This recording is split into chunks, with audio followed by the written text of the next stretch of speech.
Good afternoon, everyone, and welcome to Lake James Fire Department, where we're going to hold our pre-agenda meeting for Tuesday, April the 2nd, 2019. I want to express our appreciation to the fine folks here at Lake James Fire Department for hosting us for this meeting. And I will have other announcements about that in just a few moments. Madam Clerk, all the commissioners here, along with the county attorney, county manager, assistant county managers, and I think we're ready to go. If you would, if you got some electronic devices, please check them right now, if you would, and put them on silent for me. And if you come to speak to us today, the microphones are all set up there two different ways, standing or sitting there at the table. I have one special announcement that I want to make and presentation that I want to make. Ken Korn, if you and Jim Powers from Lake James Fire Department would come up here with me for just a moment.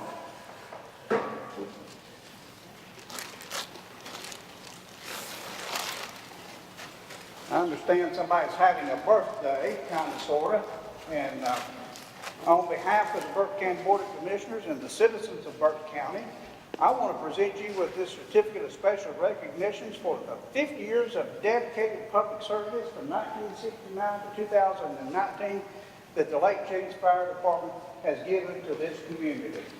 Thank you. Thank you so much. All right, what we're going to do is we're going to stand in here. Maybe somebody wants to get a picture of us. Okay, all right. Nice presentation. We need the chief here to enjoy this. Most of you probably know that the chief was honored this past Thursday by the Rotary Club as the Distinguished Man of the Year for his service in this fire department. This fire department has a rich, rich history in this community as a all African-American organized fire department. They went door to door and collected $1 a month before tax money was available to build, not this building, but the one that was in front of it that we tore down and built this building. And they're very proud of this community, as everybody that lives here are, and they perform a great service to this community. And since the commissioners are here, they need to know the economic value as well as the life-saving and property-saving services that they provide. But the economic value to the people of Burke County is huge. I haven't broken it down to the number of volunteer fire departments in Burke County, but nationwide, the estimate with very minimal staffing is that volunteer fire departments save the country and the taxpayers $140 billion a year for their services. And most of the people in Burke County, when you dial 911, you're probably not going to see Burke County EMS at your door first. You're probably going to see a first responder at your door first. And if most of the 19 fire departments are like we are, and we're fortunate to have a number of volunteers that are trained both as firefighters and first responders, where was I going? The number of people here, hopefully you don't ever need our services, but these guys train every day to provide that service, and they do a good job of it. And we're really proud of them and thank the county for this recognition here. And our original truck is back in the corner if anyone wants to start it and try to drive it out of here. Yeah. Commissioners, anybody want to say anything? Wayne? Maynard? Jeff? But thank you all very much. Yeah. We will share this. All right, thank you so much. Thank you, John. Thank you. We appreciate it. Thank you.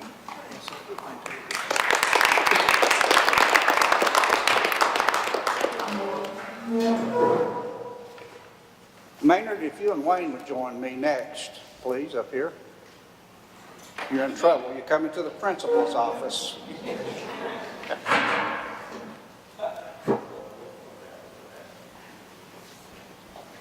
Oh, I have a special announcement to make about these two old timers here. Because they're a little bit older than I am. April 1st is not April Fool's Day. That's this man's birthday here, and I'm not going to say that how old he is, even though I do know. And I think April the 7th, am I correct? Those are on this side of me. Correct. So we have two special guys with two special birthdays who have served this county magnificently over the number of years that they've been here. There's nothing any higher service, in my opinion, than public service, and these two gentlemen are the epitome of public service. So can you join me, JR? Stand up and do your thing. My happy birthday, please. If you would, lead us off. Well, Jeff's a singer, but you're louder, okay? Happy birthday to you. Happy birthday to you. Happy birthday. Happy birthday to you.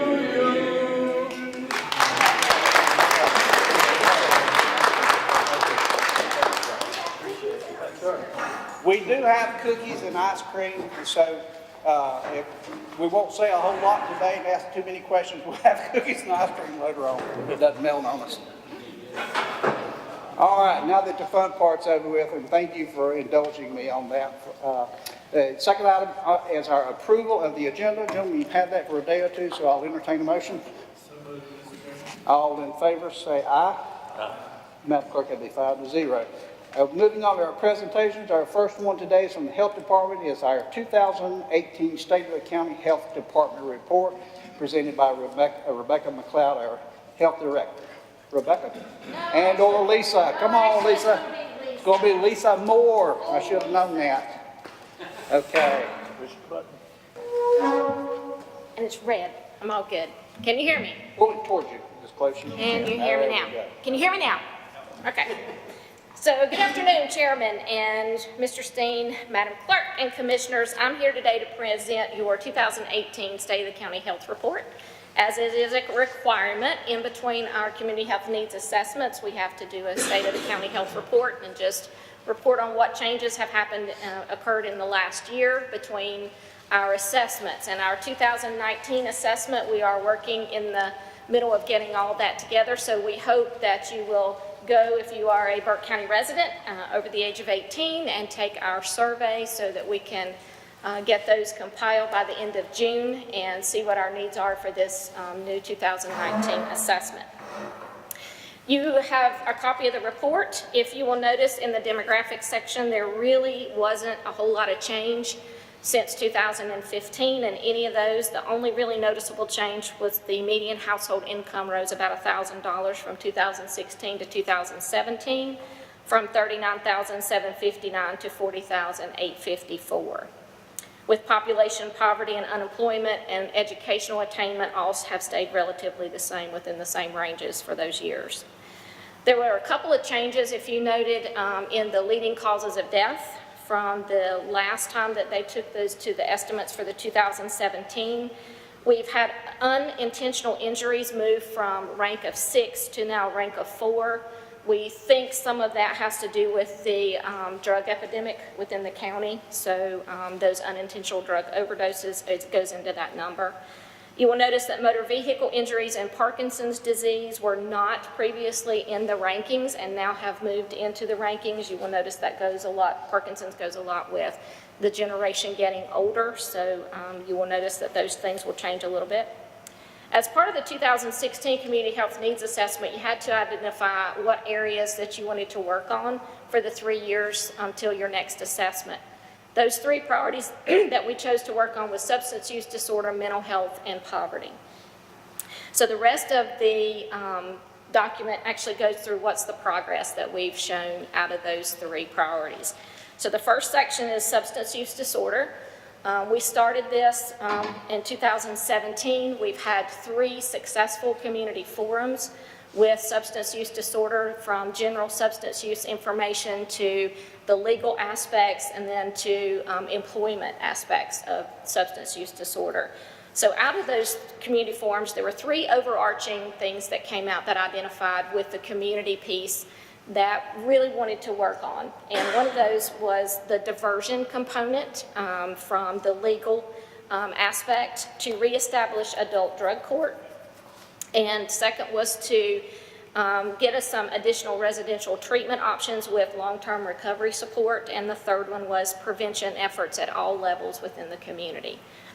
So I am here to say that we have been with great success with the legal aspect. We have a continuum of services now that we offer in the county. We are one of very few counties in the state of North Carolina that offer a full continuum. So we have our LEAD program, which is the law-assisted diversion program that gets those on the front end, those low-level offenders that are identified by the police in all municipalities across the county. So those that voluntarily would like to go seek treatment instead of going into the legal system. So they are not convicted, they are not sent to the legal system if they go into treatment. So they are followed through treatment, they have a certain amount of time and things they have to complete, or those charges will be re-entered. So that has been going very well. We also have, if they do not catch them on the front end, but they are already incarcerated, convicted of whatever their drug offense is, then they have jail services, or we have jail services go in. They are voluntarily offered treatment. If they go through the treatment, it is while they are incarcerated for whatever time that is.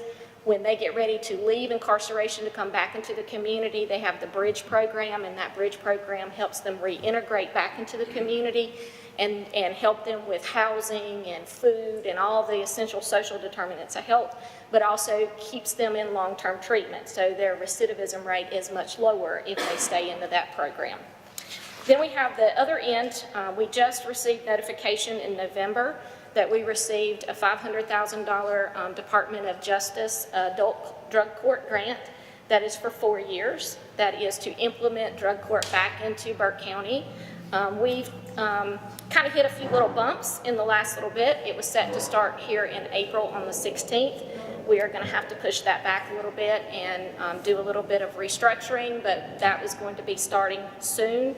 This will be for the population that is high risk, high need, and it's adult, anybody over the age of 18 that is a non-violent offender convicted of a DWI level 1 or 2 with a felony or a misdemeanor drug conviction, or a felony or misdemeanor conviction other than a drug conviction, but alcohol or drugs was a contributing factor in the crime. So all of those will be able to go into treatment, and they'll waive their conviction as long as they stay in treatment, that long-term treatment. And this long-term means anywhere between 2 to 3 years. So it is not just a one-time, they go to one class and they're done. This is a long-term recovery support treatment piece, so that their recidivism rate is much lower also. Representatives from all of these agencies in this continuum decided that they wanted to meet so that they continue all their dialogue to make sure there's no gaps, there's no missing needs, there's nothing that's going on with LEAD that post-adjudication or probation doesn't know anything about. So we meet quarterly now to keep up with everybody and make sure that those continuum is meeting the needs of the this convicted personnel. So next in the report, if you'll see, we have a lengthy prevention piece to substance use disorder, thanks to Burke Recovery, who sent in a Drug-Free Communities grant, and we were accepted for that. So Burke Recovery is facilitating those grant monies, but working with all kinds of agencies within the community to do prevention at all levels. What you have in that report only touches the surface of what's going on with prevention. So we are trying to really hit substance use disorder at all angles, so that if we can prevent the kids that are in school from even picking up something and getting started with it, to if they do pick up something, where can they get into treatment, and how can we follow them and watch them and get into long-term recovery. So we're trying to complete that circle so that everybody can feel good about that. So your second priority is mental health. The Mental Health Task Force has been working to do a lot of trainings within the community. Those trainings are youth and adult mental health first aid. They are QPR, which is a suicide prevention training in the community, so you can recognize the signs and symptoms of suicide. We do have a very high suicide rate. In Burke County, we are higher than the state. So this is trying to have just regular citizens notice when they see these signs and symptoms in someone, then what's the process for them to help them secure some help. They're also working on a web-based tool for emergency responders to provide appropriate and timely resources during a mental health crisis. So if we have an EMS worker or we have a law enforcement worker that comes upon the scene and they notice that somebody is in the middle of having a mental health crisis, they have on their phone access to hooking them up and giving them a warm handoff to somebody that can actually help them while they're in the crisis. Not saying, okay, well, I'm sorry you're in the middle of this, but if you call this number, somebody's going to be able to come and help you, and kind of just leave it at that. This is actually giving them the tools and the resources to do that. There's a subcommittee of individuals that have worked together for the last couple of years to provide trainings, education, and awareness in the community, concentrated in the month of May. That is Mental Health Awareness Month. Again, this year, that same committee will be sending out information to all of you and others in the community about all the activities that will be occurring in May of this year for that mental health awareness. The third priority is poverty. In October of 2018, the Health Department, with a lot of community agencies, successfully hosted a poverty community forum. The forum offered citizens an opportunity to gather information on poverty and the effects on a community through 2 engaging speakers. That was Dr. David Burleson from Burke United Christian Ministries and Dr. Robert Strack from UNC Greensboro. The last portion of the forum was a 2-hour poverty simulation, where we had participants that filled roles for community members and families, and actually went through the simulation of what was it like for a family or an individual that lives in poverty that couldn't access food, or had kids that they took them to school or they took them to daycare, and because they couldn't pay daycare, they weren't allowed to go in, and actually simulate some of those scenarios with those individuals and what it was like for them on a daily or weekly or monthly basis, and not be able to pay for things and have to go to the pawn shop and pawn things, and to be able to feed their families or whatever. So they got to go through this simulation for about 2 hours. It depicted those scenarios and constant challenges that people that live in poverty face. After the simulation, we had a really in-depth conversation with those who actually participated in the scenario, but those that observed. And it was a very powerful conversation as to a lot of the people who were playing the roles of the families really didn't know what it was like to walk up and say, I really can't pay my bill, what do I do now? And the electric company said, well, we've worked with you for 2 months and I'm sorry, you can't pay anymore, we're just gonna have to cut your electricity off. Well, I have 3 kids. Well, I'm sorry, you're gonna have to figure out how to pay. So to go through that and figure out, so what is it that what are the pieces in that scenario that we can kind of look at as a community and kind of fix? So those are the kinds of conversations we're trying to have with the Poverty Task Force and the community to work on those social determinants of health. So the last couple of sections you have in your report have to do with emerging issues and new initiatives. So some of the new initiatives that are listed we already talked about earlier here, but some of the emergent issues that the Burke Wellness Committee came up with there, as you see, has to do with lack of housing and lack of affordable housing, which there's groups in the community that's trying to work on that. Rebecca's going to talk about Medicaid transformation and what that means to this community. It is going to have an impact on the community. The increase that we see in meth and other drugs, where we've kind of decreased some of our opioid use in the community, but now we see an increase in the heroin, the meth, and other drugs that are coming in. And then the growing homeless population and what all those impacts are going to have, all those issues are going to have on the citizens of our county. So those are the things that we're kind of looking at in the next year. And we will also look in the 2019 Community Health Needs Assessment. So I'll take any questions or comments. All right, gentlemen, questions or comments for Lisa? Mr. Chairman, I have several. Lisa, one of the questions I had was based on the population, and for the last 3 years, the 65-plus age group was about the same, and the group went up a little bit on 0.6% to 18.8, I believe it was.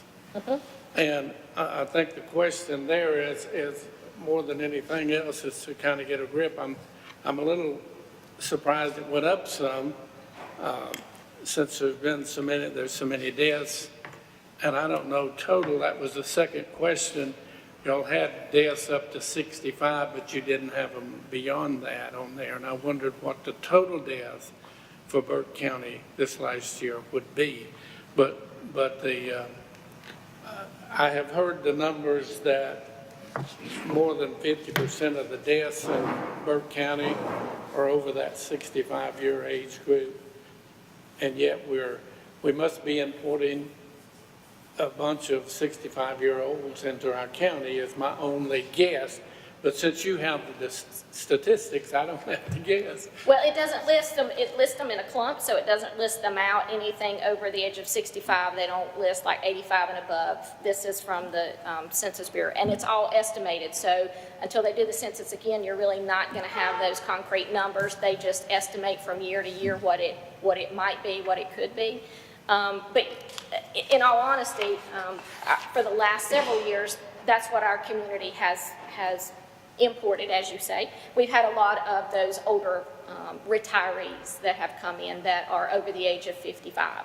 So most of the ones that we have coming in. A lot of our young people that we have noticed, now I'm hoping that that's going to change soon, but a lot of the young people, when they get here, they go to school, very few of them will end up coming back here to live, is what we've noticed. As a Board of Commissioners, we focused on tourism, and we focused on getting people to Lake James and others, and from that long 12-year or whatever, how long we've been working on, it evidently paid off a little bit. So It has, it has. on page 7, you list some columns. Let me get to that.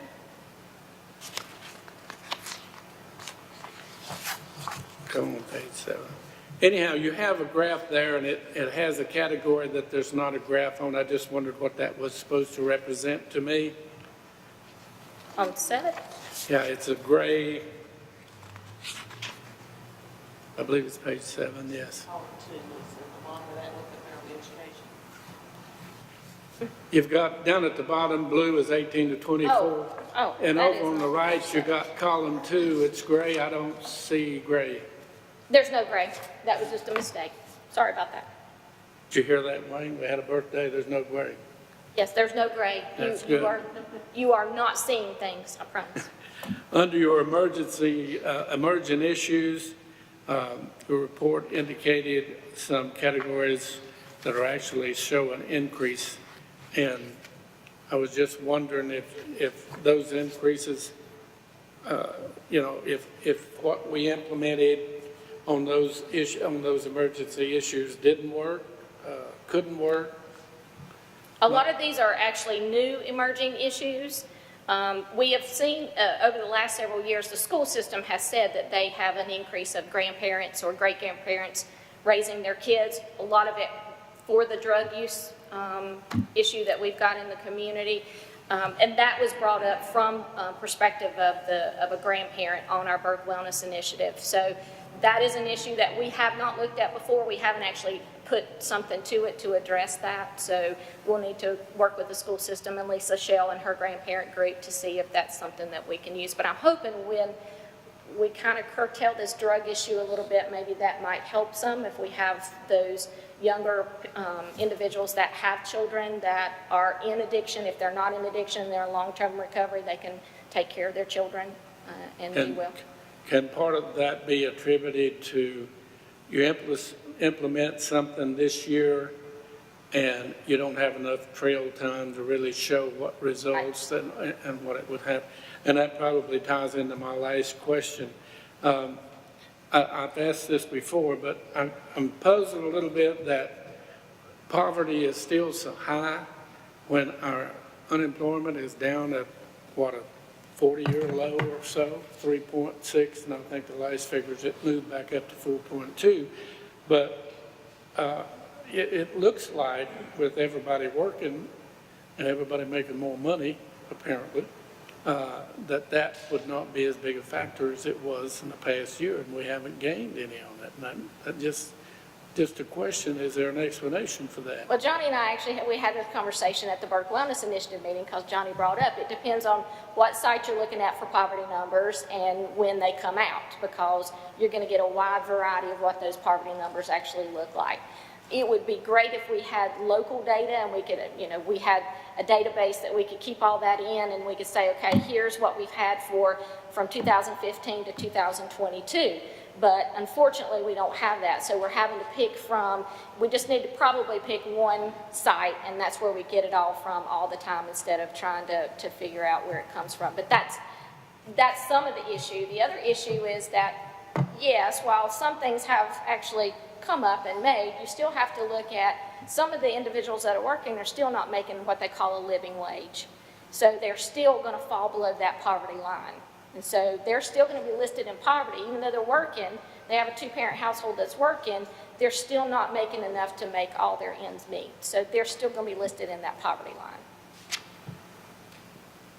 Well, that may be a case we all just want to live too high. I don't know the answer to that, but I can say that according to your own information, that the larger percentage of our population is making over that 50,000 mark, according to your report. So not bad increases for Burke County over the last several years, and I appreciate it. I love getting this stuff. I want to thank you for doing the report. It's good information, and I enjoy reading it. Rebecca makes me do the report. That's you. She's a good soul. She is a good soul. Anybody else have any questions? Other questions or comments for Lisa?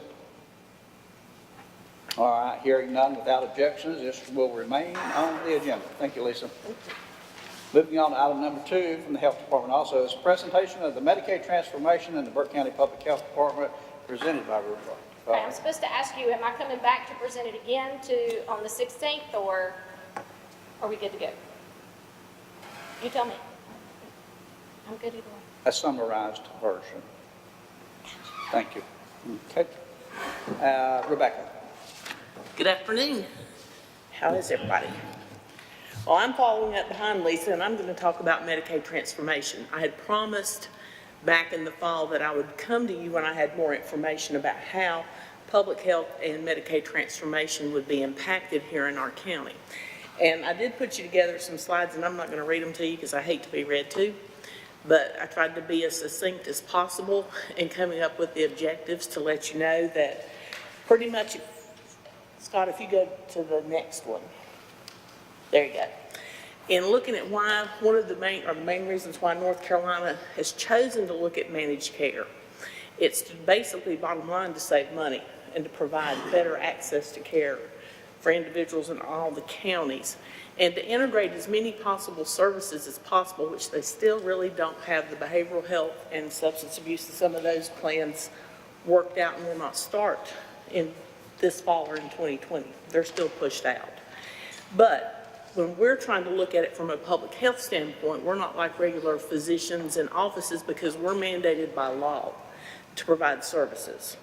And so we have to, and we're considered an essential safety net provider. So we have to be able to accept anybody whenever we get ready to go into Medicaid transformation. So Scott, if you'll go ahead. We have to look at not only about improving health, meeting the community needs, and making sure that we can sustain what we do without having to ask you, the commissioners, for a lot more money. Okay. The state has been, and you heard Lisa talk about the social determinants of health. We've been using the social determinants of health for as long as public health has been in existence. We have to ask every person that comes in about their housing. We have to ask them about their transportation or lack thereof. If they have a working refrigerator, if they have a working stove, we already do that. The private providers do not. So this is not really as big of an impact to us when we're looking at Medicaid transformation. It's already integrated into our practices. But one of the main things is Medicaid does provide one of our main critical funding streams. And when we look at it, in North Carolina, public health is still ranked 44th out of all the states in the nation in what we get per capita, $14.16 and $27.40 per capita for state funding. So the state funding really has not increased over the years. And since we rely on that, and I think Mr. Taylor likes to ask, well, if the state started it, why don't they continue it? Why are they passing it down to the counties? because they are mandated services, and that's a very good question to ask. So that's why we try to look to minimize what we have to ask for from you as a governing body. Whenever we're going forward this fall, we always, and whether you know it or not, when you look at the budget, we project what our fees will be, what our monies will be that we get in, and we also get what's called a Medicaid cost settlement, which is the other part of the Medicaid dollars that comes down from Washington, that once we complete the services, then the state calculates how much more they're going to give us. When we go under managed care, that goes away for those services. But for the services that are carved out that we still provide, we will still get cost settlement. So that's still a concern. The state has worked a workaround for arbitrary utilization payments, which is where we'll have to pay the state 4 times a year, and then they're going to send us back money through the prepaid health plans, more money. I don't fully understand that right now, and I will come back to you on that at a later motion, but I have notified Margaret, so that she won't go, what are you doing?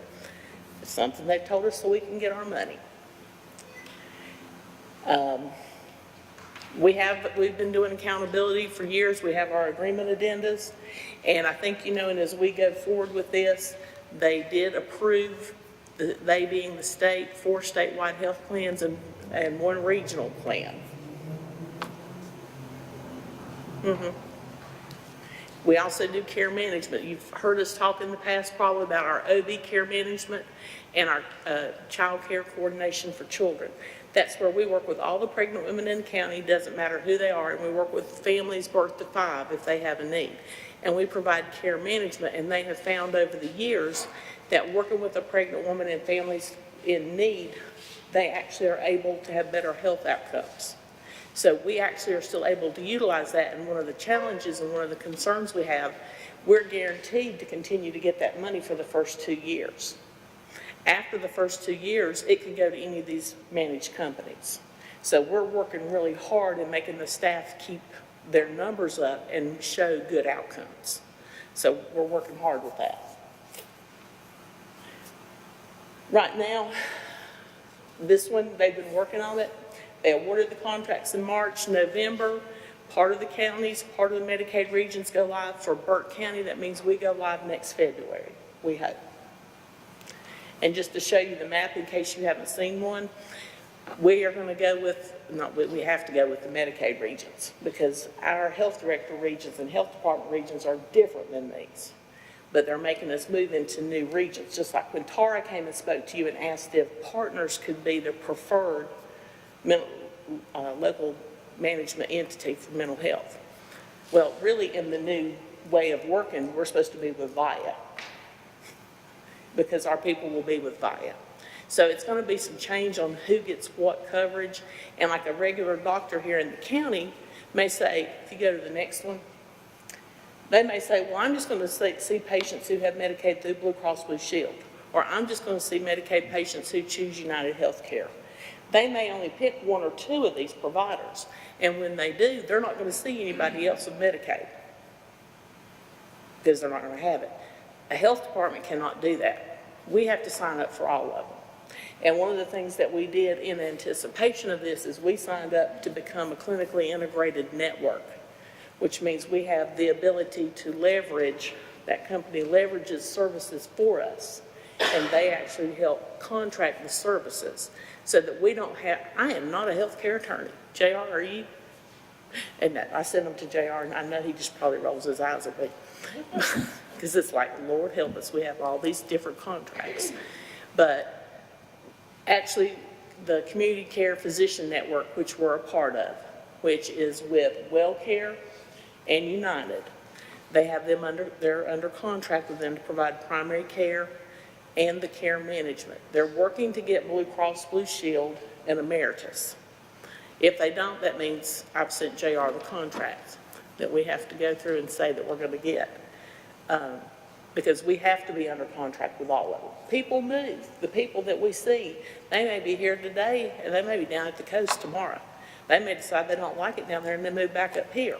So private doctors don't have to do that. So if you go on That's our big challenge. We're considered the provider of last resort. That used to hurt my feelings, but we're actually the provider of the best choice because we provide quality care. May not be the cheapest because we have state and federal guidelines that we have to go by. But we make sure that we can't discharge people. Doctors' offices say, we're firing you. You don't keep your appointments, you don't do what we say, we're not going to see you anymore. We can't do that. So we continue to see people, put them in debt set off. If they don't pay, which we garnish their taxes and their, what are those things called? Lottery limits, I had to think. The big challenges are going to be navigation. There's still a lot of questions, just so you know that.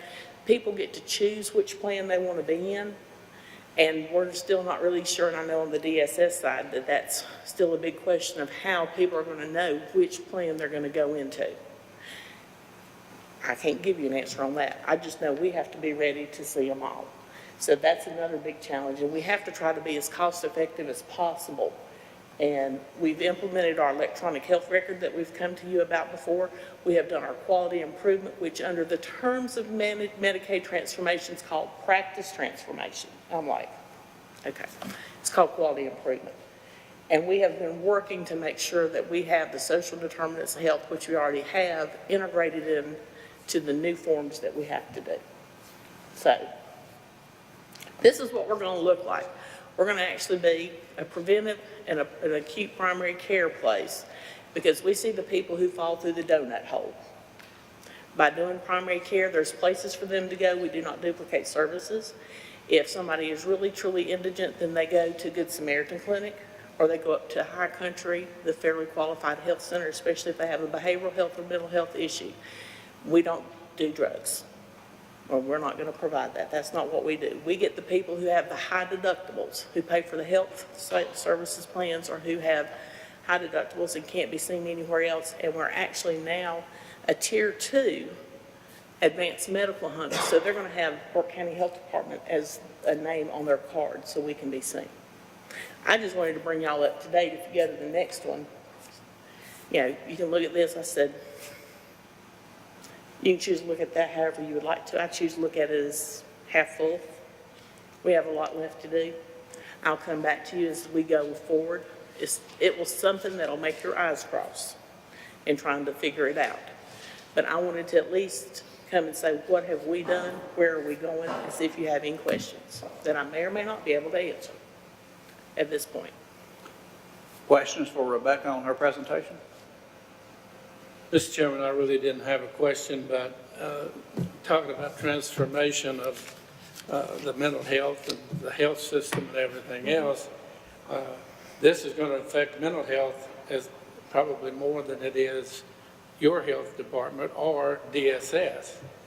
And in just a way of explanation, in very simplistic terms, this has taken 70% of the workload off the mental health, but it only takes 15% of the money. And the way to explain that, or the way I finally got them to explain to me, is that if you answer the first series of questions and you can be qualified that you get assistance, you don't need to go, and then the mental health is the specialized care or the higher doctor, if you will. That's probably a bad term, but anyhow, then they take the remaining 30% of them, whatever, and they're trying to keep their money and their payroll up, is what they're trying. But anyhow, it only takes about 10% of their budget and cuts about 15% of the time. So, but it is quite a transformation. There's going to be a lot of changes in the next 3 or 4 months to get this up and rolling. And the one really good thing is that we already have Burke Integrated Health uptown at 1 North Square that is actually using the whole person care, and we're actually a part of that network to where, like I said, if the person comes in and needs behavioral health or substance abuse problems, but they need a physician also, they're integrated together, and that it truly is hard. And being a part of the network we're with, we refer them over there. Again, no duplication of services is what we're trying.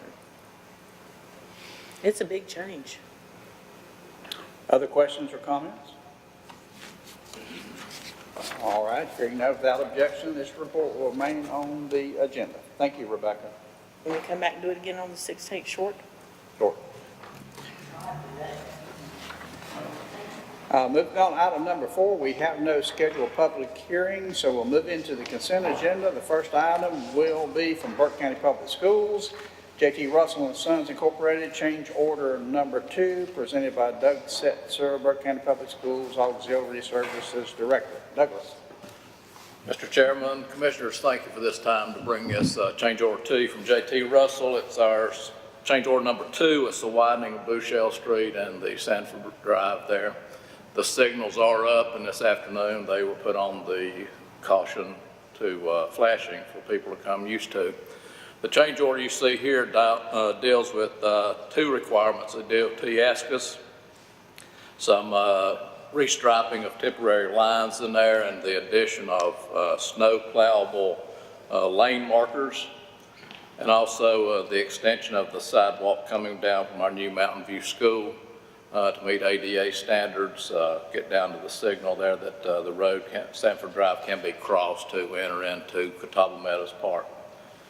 For the total of those 3 items, it's $23,285, and this puts us real close to getting that signalization area complete. Any questions? Questions for Doug? Just one quick question. I added all that together and it came up to 730,000 added changes to the project. But that still should keep you in line with your budget, is that correct? It should, yes. We're still in the black on this project, and hopefully, once we get this project completed, we'll see some reimbursement from DOT for this road work that we did on Sanford Drive. Good. Any other questions or comments? One quick question. Doug, when do you anticipate that signal, everything to be completed at that intersection? Because I have had many people ask me about crossing that to get to the park, and it's quite dangerous, and so I hadn't really had an answer for them. I think probably you usually run the flashing lights for about 2 weeks, and then the signal will be put in. The only thing that I had that conversation on the way up here, for city, it requires to have the metal poles with the long arms for the lights to be on. Right now we've got the wooden poles up. That's probably going to be what drags. I think the signal will be working, just the last thing will be getting those metal poles put up. There has to be soil compaction test run, and DOT's got several inspections on that. But as far as the signal working, I would think within this month, by the end of the month, it should be up and running. Thank you. Other questions or comments? Okay. Good, thank you. Without objection, this item will remain on the consent agenda. Moving on to item number 2, again from Burke County Public Schools, is the Mountain View School First Amendment to Court Architects Contract, being presented by Keith Lawson, Finance Officer. Keith? Good afternoon, ladies and gentlemen. There you go. Good afternoon. Okay, didn't have the mic on. I thank you for allowing me the opportunity to appear before you today to represent the Burke County Board of Education. Contained in your board packet is a contractual amendment to the original contract for Court Architectural Group entered into on June the 6th of 2016. This is the first and only amendment to that original contract. At this point in time, it is estimated that Court Architectural Group's owed an additional $250,000 in time invested, as well as an outstanding invoice of $11,817. That is primarily due to the fact that substantial completion date was for the Mountain View project August 1st of 2018. As you all are well aware, the school did open.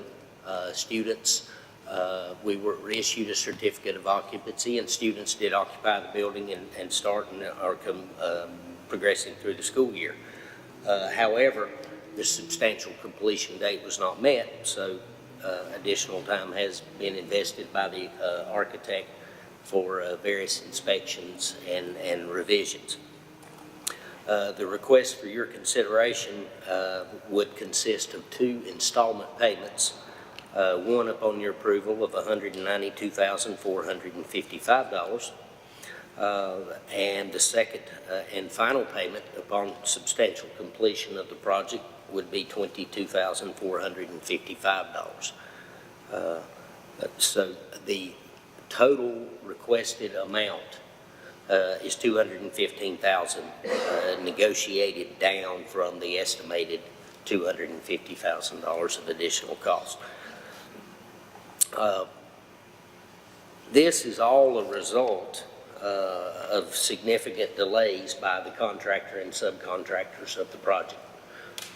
Again, the school was perfectly inhabitable and ready for children, but there are a lot of behind-the-scenes mechanicals, commissionings, and things that have to happen in order for the project to be completed, and we're not to that point yet with the project.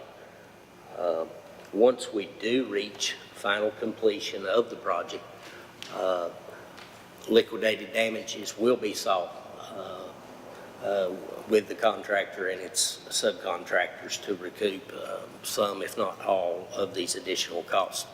It's also worth noting that even with the additional costs, the $24.4 million Mountain View project is still under budget and will be completed and finalized under that original budgeted amount. With that being said, I'll entertain any questions you may have. Questions or comments? Mr. Chairman, just one quick question. Under 41A, the contract in at one place it says $215,000, and the other place says $292,000, and I wonder which, it'd be item A on page 43. And it says $192,455 and no 100s of the final payment. The difference, does that mean part of it's been paid, or do you know? Okay, I'm not certain of the $292,000 number that's being referred to. We have a $250,000 number, which is the estimated investment Cord Architectural has for the additional services. We've negotiated that $250,000 down to $215,000, which would consist of the 2 installments, one being $192,455, and the other payment consisting of the $22,455. Or $545, excuse me.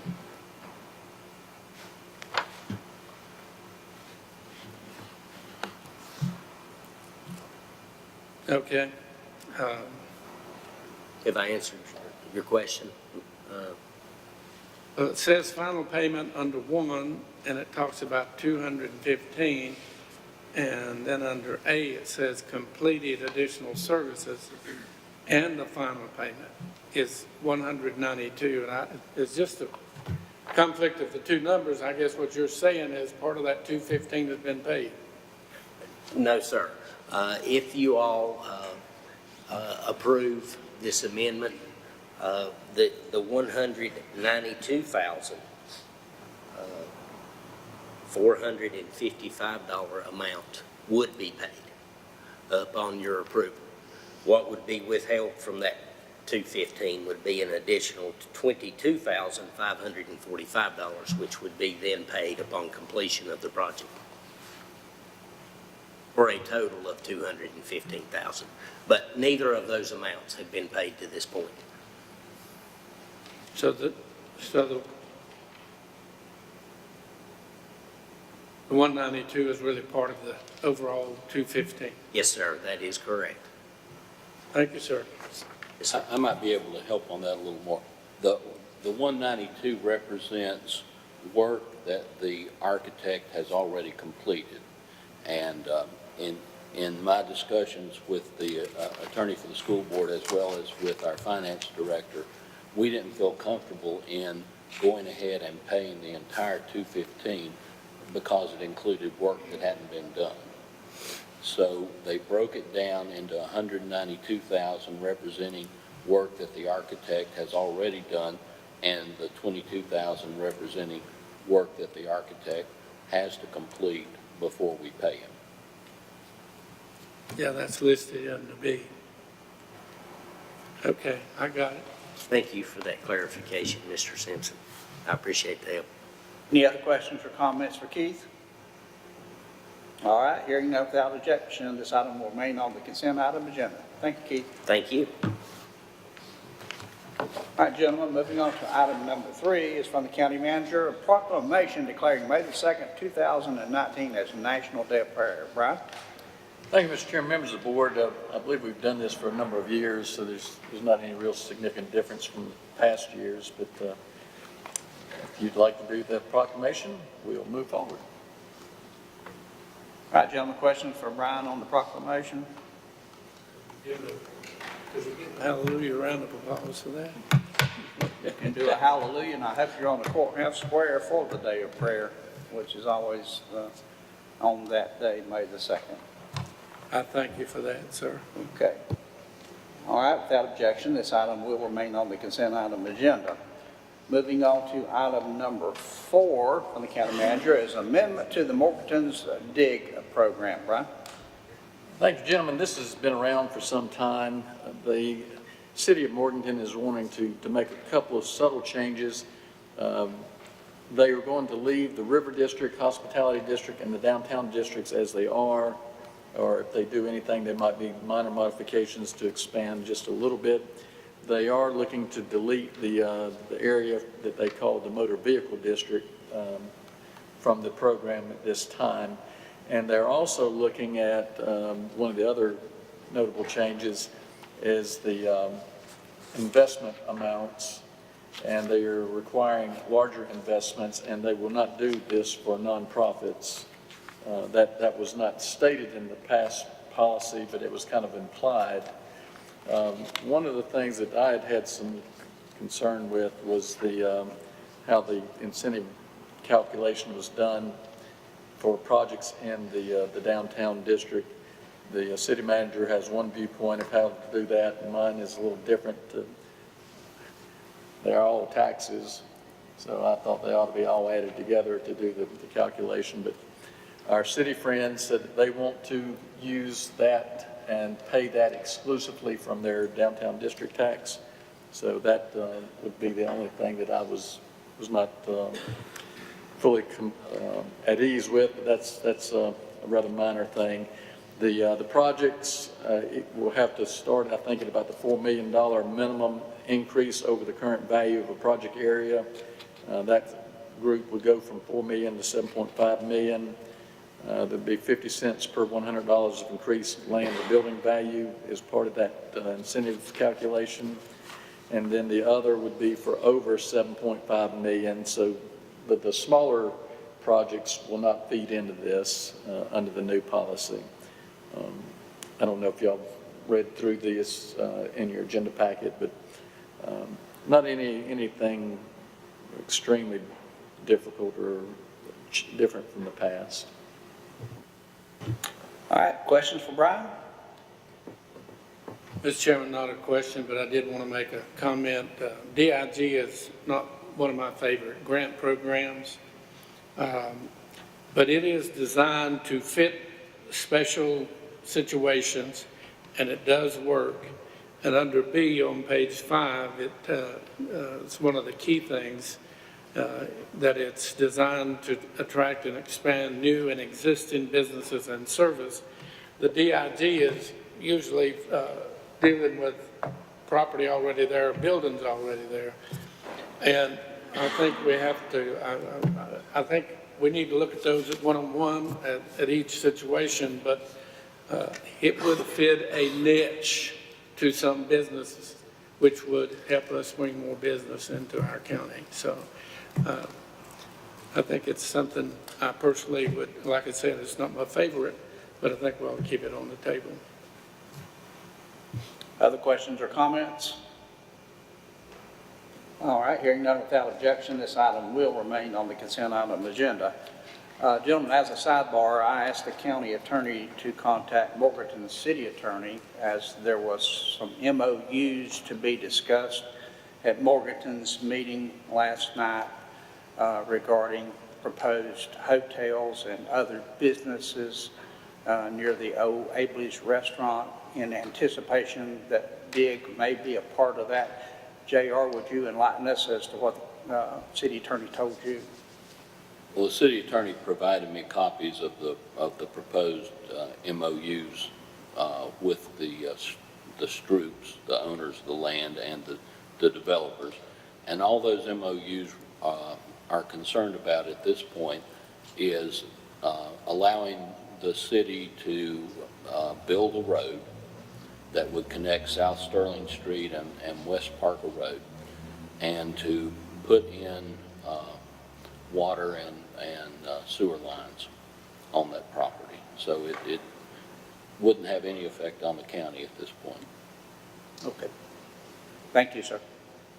All right, moving on to item number 5 from Finance Department is our audit contract for the fiscal years 18-19. That will be Margaret Pierce, Finance Officer. Margaret?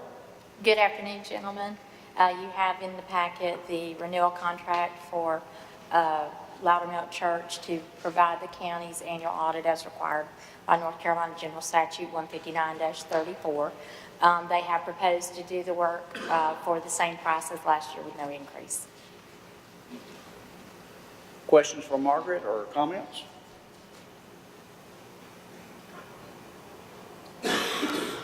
Hearing none and without objection, this item will remain on the consent item agenda. Moving on to item number 6 from General Services, approval of fee schedule for a sale of compost presented by Scott Carpenter. Scott? Thank you, gentlemen. This is an item that Miles Champion was going to present to you, and he will at the regular meeting be there if there's questions that I can't answer on it. But essentially, Burke County proposes to sell wood compost that was produced from tree and brush debris at the Johns River Waste Management Facility. Currently, there is no fee schedule for the sale of wood compost, so the proposed fee schedule includes fees for purchase of wood compost depending on the size of the vehicle.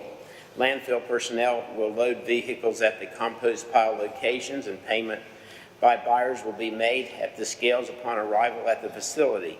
The proposed fee schedule omits boiler fuel since this item is no longer available for sale. If approved, the effective date would be April the 17th.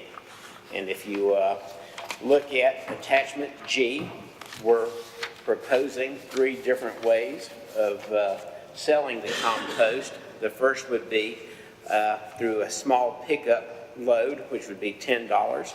The second way would be through a standard pickup, which is $15, and then large trailers and trucks, we would sell it by $25 per scoop. So the reason that the other 2 are not per scoop is because they don't actually hold as much as a whole scoop. And so that's the proposal for the fee schedule. And I'm happy to answer any questions if I can. All right, gentlemen, you heard the presentation. Questions for Scott on this matter?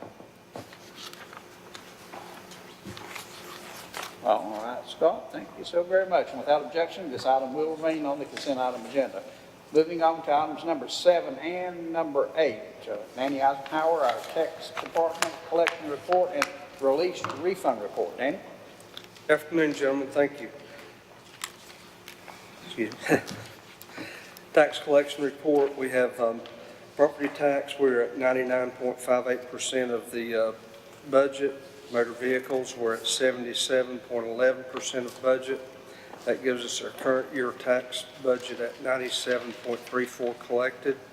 Delinquent taxes are 70.07% collected, and late list penalty category is 75.73% collected. Questions on the tax collection report? Move forward. Okay, on the refunds and releases from the tax system, the report is $4,130.40 as the releases. The amount rebilled was $3,150.86 for a net release of $979.54. and of that, we'll have $830.78 actually refunded. The vehicle tax, we have refunds in the amount of $304.85. Questions on the release refund report? All right, hearing none without objection, these two items will remain on the consent item agenda. Thank you, Danny. Moving on to section number 6 is our items for discussion. The first item is an award of courthouse Sally Port bid presented by Brian Steen, County Manager. Brian? Thank you, Jim. We have Marty Bill, the architect for that project, here with us, and he can chat with us a little bit about what's going on and the bid process. All right, Marty, if you'll come forward, just hit the little button on the right. There you go. Mr. Chairman, Commissioners, Mr. Manager, Madam Clerk, just would like to report to you, construction bids are being solicited for the addition of a sally port, an elevator, and stairwell addition to the backside of the existing courthouse. Currently, bids are due by 3 p.m. on April the 11th, after which they will be reviewed and a recommendation made at your regular meeting. The bid notice was published in 2 newspapers and posted on 3 websites, including the state, the county, and our company website, and also various other construction reporting outlets. Completion of this project is necessary to coincide with the opening of the new Burke County Jail at the end of the calendar year. Also, to report that a mandatory pre-bid conference was conducted on March the 29th. We did have in attendance 5 general contractors who have expressed interest to bid on this project. So at this point, there are 5 qualified contractors we are anticipating to bid. If you have any questions, I can try to answer them for you. All right, gentlemen, questions or comments for Marty? All right, hearing none, without objection, this item will remain on our items for decision. Thank you, Marty. Moving on to item number 2 from General Services is elevator repairs at the Human Resources Center, presented by Scott Carpenter. Scott? Thank you, Mr. Chairman. The elevator at the Human Resources Center is inoperable due to control system failure and must be repaired. What's really wrong with it is it's 44 years old, and so you're not actually able to get the repair parts and things to replace and to fix it any longer. It's actually sort of amazing that it went that long. So the failed control components are obsolete and replacement parts are no longer available. Proposals have been requested for a complete replacement of the elevator controls and hydraulic pump system with new up-to-date components. A contractor will be selected on the lowest lump sum price.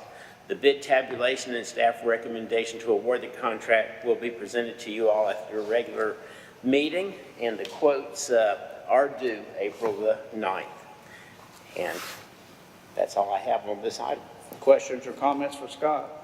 Mr. Chairman, that last sentence, tell me that word over is not correct. Should that be under?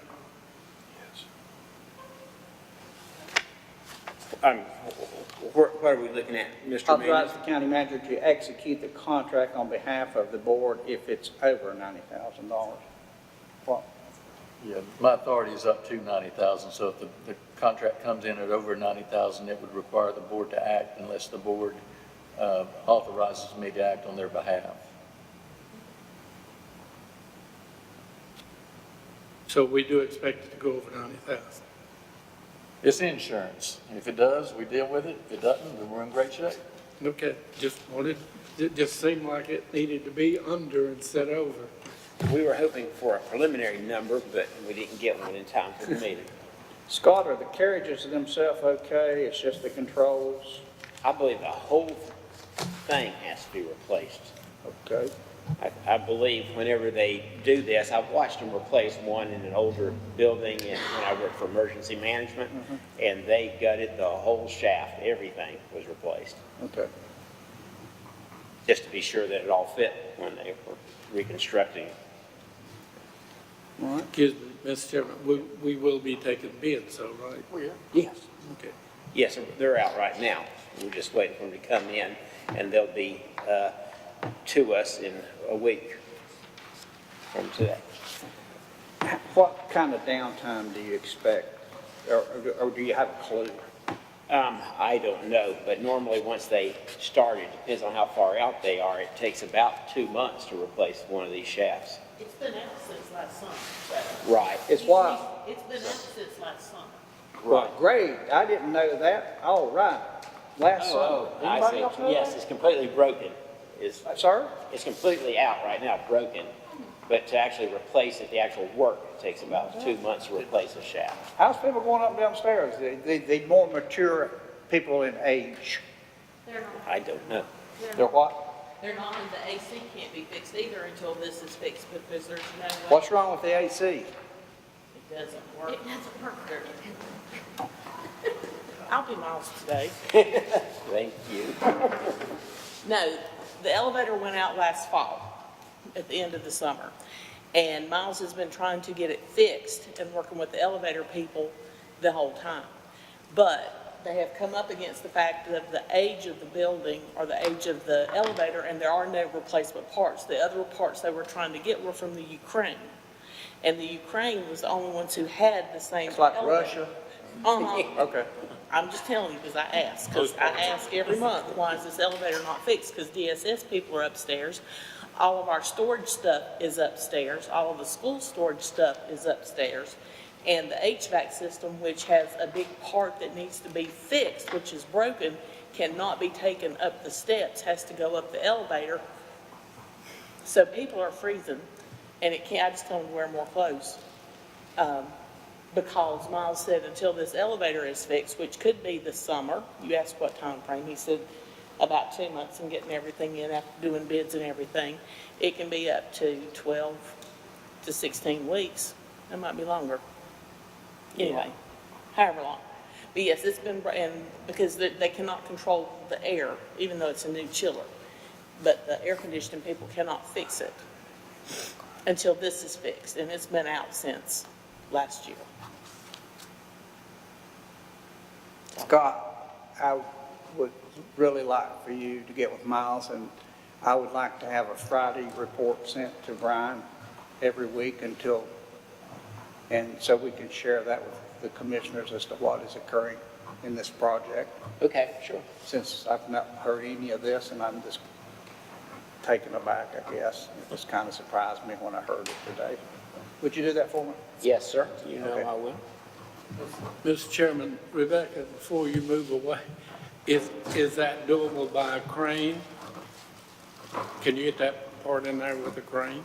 No, sir, because there's not an outside door. If you have to put it on the roof, because the outside part of the roof there is on our side of the building, and it's like this, it's not the flat part. And where they have to go in that long hallway, if they got it to that flat part, it's too heavy for that piece of the building, and then they'd have to go in the hallway and down. So the easiest way is to come straight up the elevator with it, and then you just have to make a right and go straight into the mechanical room. Oh, it's terrible. I know how it work the building is. Mm-hmm. Yeah, it's crazy. But I do. But no, sir, I asked the same thing. But that piece of what they have to do upstairs where the chillers and everything are, you can't do it that way. Because I said, can you not get a crane and put it in? I was told that. All right, thank you. Think I'll have any other questions or comments? All right, hearing none, without objection, this will remain on the items for decision. Moving on to item number 3 is request for qualifications for needs assessment and an architectural design services for animal shelters. Anybody, Brian Steve, County Manager. Brian? Thank you, Mr. Chairman, members of the board. You remember that we've been working on issues with animal control here for a little while now, and part of the recommendations that were presented to you last month was to have a capable company come in and help us do a needs assessment and maybe even look at architectural design services. So we've got an RFQ out and we're waiting to get results back, and we'll have a team go over that, the results, and make a selection and bring that to you for possible action. Questions for Brian on this matter? Mr. Chairman, just one, that seems or appears to be a little bit of waste of money if we're anticipating a new animal shelter in the near future. The study is going to help us come to the decisions about what the shelter might need and other things, and also possibly even into the size of the shelter. And that's, you know, we don't want to rush, but it gives us a good solid background. And I think there's also an opportunity for representatives from the public to be involved in the assessment of the RFQ. So again, we're only adding to the relationship that we're developing with the folks that have an interest in animal control.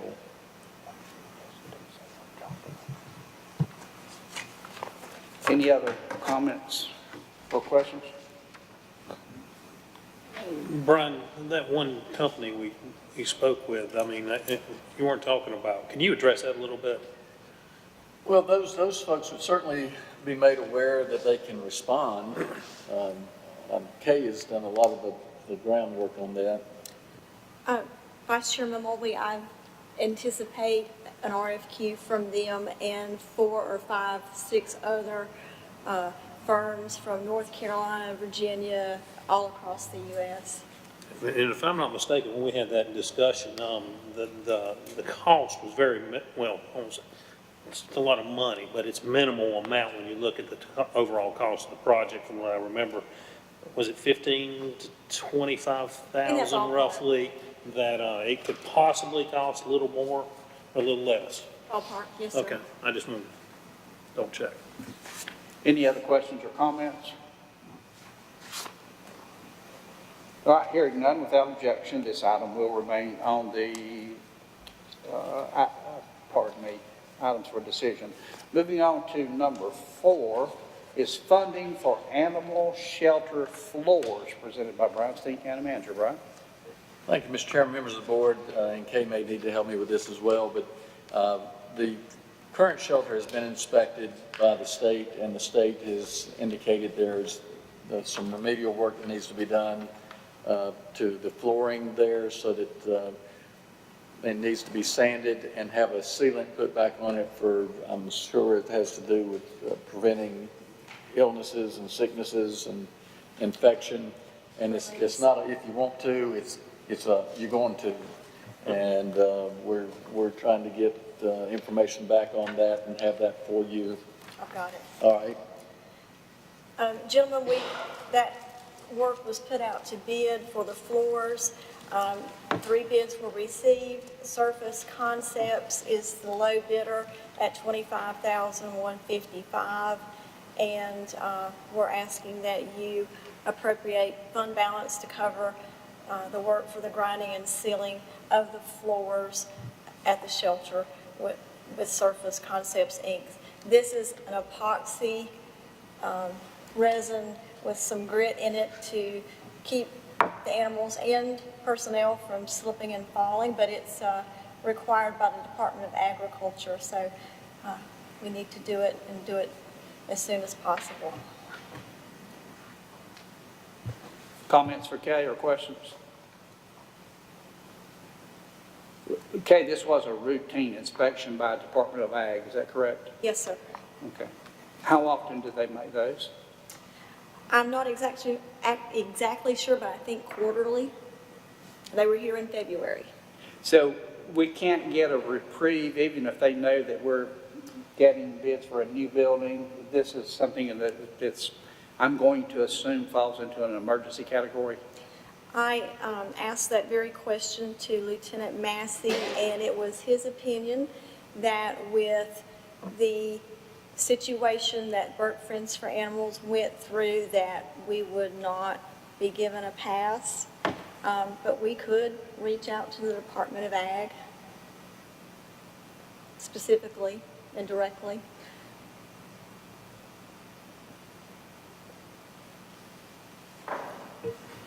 Mr. Chairman, I think even under the best of possibilities, we were going to build a new shelter, I don't know that you could get that done in under 24 months. Okay. And I think we're going to have to continue our operation in that facility. And again, once you get the study back and we start looking at all these things, it could be more than 24 months before we would be in a position to open a new facility. Just trying to find a location and having it zoned properly, and then going through the construction process. And I just can't imagine them letting us go for 2.5 to 3 years with the current conditions in our shelter. Okay, Brian, thank you. Any other comments? I just had one on that composite material there. That seems awful slick for animals to be running and sliding on. Is that what they recommend? This is what animal shelters use across the state. How many square feet do we have to have of that stuff? Do we know? You can answer that. It's probably in your packet. 2,600 square feet and 730 linear feet of 3-inch 45 cove base. That's expensive. Thank you. Any other questions or comments? Okay, hearing none without objection, this item will remain on the items for decision. All right, gentlemen, that moves us into the reports section. I would like to remind you of some events. Tonight, the 4-H Achievement Night at Burke County Cooperative Extension. It starts at 6 o'clock p.m. I have not missed one, but I'm going to miss this one tonight because it's my daughter's birthday and my sister-in-law's birthday, and so my wife said I would be going to birthday parties. So I hope y'all, is any one of you scheduled to go to that? I hope. 4-H. Well, I have my brother's birthday, so Okay. tonight as well, so. So, all right, we may have to miss that one. April the 11th is the Department of Revenue Board of Equalization and Review Training at 2 o'clock p.m., and that's in Durham County. Is that correct? Oh, that's here. Okay, that one is here. So keep that. Commissioner's room. Or Commissioner's room. In the Commissioner's room, and we're all invited to go to that, right? You want us there for that? Put you on spot. Okay. April 17th is the Master Gardener graduation at Burke County Cooperative Extension at 11 o'clock a.m. April the 18th, remember this one, is Youth and Government Day at the Burke County Cooperative Extension at noon, where we always go meet our kids over there. April 25th is the COG annual meeting. This year it's changing venues. We're moving to the Hickory Metro Convention Center, 6 o'clock p.m. So if you've not signed up, do we have to sign up for that, don't we? Okay, if you've not signed up, let Kay know so that they can get a head count for that. And also on June the 21st, please remember that will be the groundbreaking for the North Carolina School of Science and Mathematics on the Morganton campus. Is there any other comments or anything that needs to come before the board at this time? Hearing none, I'll entertain a motion to adjourn. So moved. All right, we stand adjourned.